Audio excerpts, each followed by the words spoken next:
Hi అండి, hello, నమస్తే అండి. Welcome to my YouTube channel Nagamalla Sunil అండి.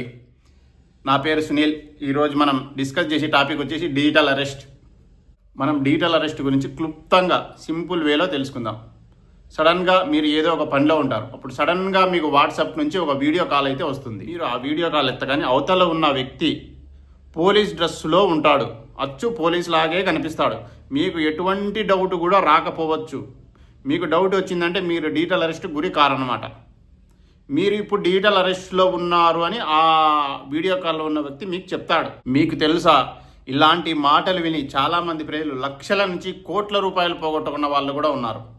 ఇది డైలీ నేను చూస్తా ఉన్నాను, పేపర్లో కానీ అది వాట్సాప్ మీడియాలో కానీ ప్రతి ఒక్క చోట నేను చూస్తూనే ఉన్నాను. ఎవరో ఒకరు డిజిటల్ అరెస్ట్ గురి కావడము, 1 కోటి 2 కోట్లు 3 కోట్లు, మొన్న ఒక ఇండియా టుడే పేజ్లో చూస్తే 40 కోట్లు పోగొట్టుకున్నారు. డిజిటల్ అరెస్ట్ అనే పదం ఇండియాలో అస్సలు లేదు. డిజిటల్ అరెస్ట్ అనేది సైబర్ నేరస్తులు సృష్టించిన ఒక అతిపెద్ద మోసం. డిజిటల్ అరెస్ట్ అనేది ఎలా మొదలవుతుంది అనేది మనం కూడా క్లుప్తంగా తెలుసుకుందాం. నీకు ఒక కాల్ వస్తుంది, ఇమీడియట్గా వాట్సాప్ నుంచే కాల్ వస్తుంది, డైరెక్ట్ కాల్ అయితే రాదు. కాల్ వచ్చి మీ ఆధార్ నెంబర్తో ఒక పార్సల్ పట్టుబడింది, లేదా అలా కాకుండా మీ అకౌంట్ మనీ లాండరింగ్ కేసులో ఉంది అని చెప్తాడు. నెక్స్ట్ ఆ తర్వాత మీకు ఇంకొక కాల్ వస్తుంది. ఈసారి పోలీస్ లేదా సీనియర్ ఆఫీసర్ అంటూ వీడియో కాల్ చేస్తారు. యూనిఫారము, నకిలీ ID card, duplicate ID card, police station background, మీకు అన్నీ రియల్గా. డిజిటల్ అరెస్ట్ సమయంలో వాళ్ళు ఏం చేస్తారు, మిమ్మల్ని ఎలా మోసం చేయగలుగుతారు, మిమ్మల్ని బురిడి ఎలా కొట్టిస్తారనేది ఇప్పుడు నేను చెప్తాను. అసలు గేమ్ ఇప్పుడే మొదలవుతుందండి. ఇప్పుడే అసలు గేమ్ మొదలవుతుంది. మీరు ఇప్పుడు డిజిటల్ అరెస్ట్లో ఉన్నారు. ఫోన్ కట్ చేయొద్దు, డిజిటల్ అరెస్ట్లోనే ఉండండి, ఫోన్ అస్సలు కట్ చేయొద్దు అంటారు. ఈ మాట వినగానే అది డిజిటల్ అరెస్ట్ అని మీ మైండ్కి రావాలి. ఎవరితోనూ మాట్లాడకూడదు అని కూడా చెప్తారు. మీ బ్యాంకు వివరాలను అడుగుతారు. ఇది వెరిఫికేషన్ అకౌంట్ అంటూ డబ్బును వాళ్ళ అకౌంట్స్లోకి ట్రాన్స్ఫర్ చేయించు. రియల్ కేస్ ఎగ్జాంపుల్ అయితే మనం ఇప్పుడు తెలుసుకుందామండి. ఒక సాఫ్ట్వేర్ ఉద్యోగి అంటే నాలెడ్జ్ ఉంటుంది, కానీ ఒక్కొక్కసారి మన మైండ్ సెట్ ఎప్పుడు డౌన్ ఉంటుంది, ఎప్పుడు యాక్టివ్గా ఉంటుందో తెలియదు. కాబట్టి ఇది రియల్ కేస్ ఎగ్జాంపుల్గానే మీకు చెప్తున్నాను. అతన్ని ఇలాగే చేసి 3 గంటల పాటు డిజిటల్ అరెస్ట్లు అయితే ఉంచారంట. వాళ్ళు ఎన్ని గంటలు? 3 గంటలు డిజిటల్ అరెస్ట్లు అయితే ఉంచారు. అతన్ని భయపెట్టి 8 లక్షల రూపాయలు, 8 లక్షల రూపాయలు ట్రాన్స్ఫర్ అయితే చేయాలి. ఆ తర్వాత ఏముంది, కాల్ కట్టు, నెంబర్ స్విచ్ ఆఫ్ అని వస్తుంది. దాని తర్వాత కొద్దిసేపటికి మోసపోయాము అని మీరు రియలైజ్. మీరు గుర్తుపెట్టుకోవాల్సిన 3 ముఖ్యమైన విషయాలు.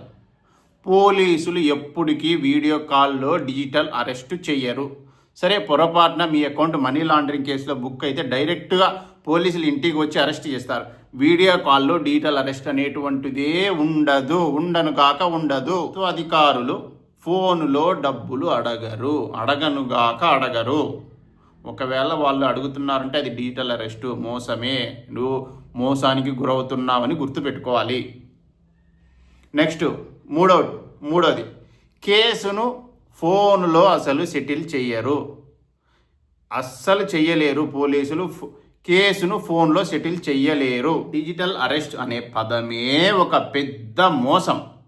సైబర్ నేరగాళ్ళు సృష్టించిన ఒక పదం అది. సరే, ఉదాహరణకు మీకే ఇలాంటి కాల్ వస్తే ఏమి చేయాలి అంటే, ఫస్ట్ మీరు భయపడకండి. భయపడ్డావా నువ్వు మోసపోతావు. ఫస్ట్ భయాన్ని వదిలేయి. ఇలాంటి కాల్స్కి అస్సలు భయపడద్దు. భయపడ్డావంటే నువ్వు ఖచ్చితంగా 100% మోసపోతావు. సైబర్ నేరగాళ్ళు వాళ్ళ వలలో వేసుకుంటారు, వాళ్ళ బుట్టలో పడిపోతారు. వెంటనే ఇమ్మీడియట్గా వితిన్ సెకండ్స్లో కాల్ కట్ చేయండి. ఏమీ అవసరం లేదు, డైరెక్ట్గా కాల్ కట్ చేయండి. అంతే, ఏం అవసరం లేదు, మీరు ఆలోచించాల్సిన అవసరం కూడా లేదు. డైరెక్ట్గా కాల్ కట్ చేయండి. మీ పర్సనల్ వివరాలు అస్సలు వాళ్ళ చేతికి ఇవ్వకండి. వివరాలు అడుగుతారు, ఏటీఎం కార్డ్ నెంబర్ అడుగుతారు, మీ బ్యాంక్ బ్యాలెన్స్ అడుగుతారు, ఫిక్స్డ్ డిపాజిట్లు ఎక్కడెక్కడ ఉన్నాయని అడుగుతారు, మ్యూచువల్ ఫండ్స్ ఎక్కడ ఉన్నాయని అడుగుతారు, ఇంకా మీ ప్రాపర్టీస్. 4వ పాయింట్ ఏంటంటే, మీ కుటుంబ సభ్యులకు చెప్పండి, కట్ చేసి నాకు ఇలా కాల్ వచ్చింది, మీకు కూడా ఇలాంటి కాల్స్ వస్తే అది డిజిటల్ అరెస్ట్, మీరు కూడా ఉచ్చులో బారిన పడకండి అని వాళ్ళని బాగా అలర్ట్ మోసానికి గురి అయిపోయావు, డబ్బులు పోగొట్టుకున్నావు. పోగొట్టుకున్న తర్వాత ఇమ్మీడియేట్గా ఏమి చేయాలి అంటే 1930 కాల్, ఆ నెంబర్కు కాల్ చేసి, టోల్ ఫ్రీ నెంబర్ 24/7 ఉంటుంది. కాల్ చేసి నేను ఇలా సైబర్ నేరానికి గురయ్యాను, డిజిటల్ అరెస్ట్లో నేను మోసపోయాను అని వాళ్ళకి ఫిర్యాదు చేయొచ్చు. అలా కాకుండా cybercrime.gov.in వెబ్సైట్లోకి వెళ్ళి కూడా మీరు ఫిర్యాదు చేయవచ్చు. ఓకే, అలా ఫిర్యాదు చేస్తే మీకు ఉపయోగం ఏంటంటే మీరు పోగొట్టుకున్న డబ్బులను మీరు ఏ అకౌంట్లకు వేయమని చెప్పారో వాళ్ళు వేసి ఉంటారు కదా, ఆ అకౌంట్లకు వెళ్ళిన డబ్బును వాళ్ళు హోల్డ్ చేయడం కానీ ఫ్రీజ్ చేయడం కానీ చేస్తారు.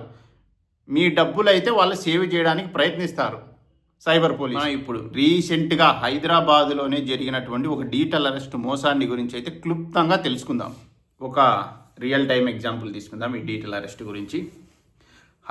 బిగ్గెస్ట్ ఫ్రాడ్ డిజిటల్ అరెస్ట్లో అంటే 31 crore అంట.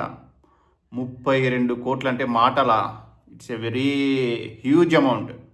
అది బెంగళూరుకు చెందిన ఒక మహిళ దగ్గర నుంచి భయపెట్టి మోసం చేసి వాళ్ళు నేను బ్యాంకులో వర్క్ చేస్తున్నానండి. బ్యాంకులో హెడ్ క్యాషియర్గా అయితే నేను సిన్సియర్గా పనిచేస్తున్నాను. నేను వర్క్ చేస్తున్న బ్యాంకులోనే, నేను వర్క్ చేస్తున్న రీజియన్లోనే ఒక బ్రాంచ్లో ఒక మహిళ అయితే వెళ్ళింది బ్రాంచ్కు. నా ఎఫ్డీలన్నీ క్లోజ్ చేయండి, నాకు ఏ ఎఫ్డీ వద్దు, ఏం వద్దు. ఆమె ఎస్బీ అకౌంట్లో ఉన్న డిపాజిట్, ఫిక్స్డ్ డిపాజిట్లన్నీ ఈ అకౌంట్లకు అయితే ట్రాన్స్ఫర్ చేయండి అని డైరెక్ట్గా అది వీళ్ళు ఉంటారు కదా కౌంటర్ దగ్గర క్లర్క్స్, వాళ్ళ దగ్గరకు అయితే వెళ్ళింది. అలా వెళ్ళగానే కొంచెం బ్యాంక్ ఎంప్లాయీస్ కదండి, మళ్ళీ డిపాజిట్ తగ్గితే పైనుంచి రీజనల్ ఆఫీస్ కానీ సర్కిల్ ఆఫీస్ నుంచి కాల్ చేసి అడుగుతారు, ఎందుకు డిపాజిట్ తగ్గింది బ్రాంచ్ బిజినెస్ తగ్గుతుంది అని అంటారు కదా అని ఆ కౌంటర్లో ఉన్న క్లర్క్ మేనేజర్ దగ్గరికి తీసుకెళ్ళాడు. మేనేజర్ చూడగానే ఆ మహిళను చాలా టెన్షన్గా, అయోమయంగా, భయంగా, ఇంకా ఏమంటారు స్వెట్ ఎక్కువ, చెమటలు పోసుకుంటూ ఏదో అయోమయంగా అయితే ఉంది. ఇది గమనించిన ఆ మేనేజర్ ఏం చేశాడంటే, ఏమైంది అమ్మా అని అన్నాడు. అయినా ఏమి చెప్పట్లేదు ఆవిడ, భయంతోనే ఉంది.